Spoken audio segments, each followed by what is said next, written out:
Сәлеметсіздер ме, балалар? Тапсырманы орындаймыз. Здравствуйте, ребята. Выполните задание. Балалар, қайырлы күн. Ребята, добрый день. Балалар, бүгінгі сабақтың тақырыбы нәтиже сабақ. Ребята, сегодняшняя тема нәтиже сабақ.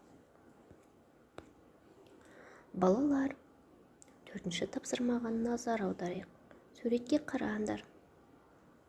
Ребята, обратите внимание на рисунки. Балалар, тыңдаңдар. Теперь, ребята, послушайте. Қыста, көктемде, жазда, күзде ауа райы қандай болады? Какая погода будет зимой, весной, летом, осенью? Балалар, жылдың әр мезгілін бір сөйлеммен ауызша сипаттаңдар. Описывайте каждое время года устно одним предложением.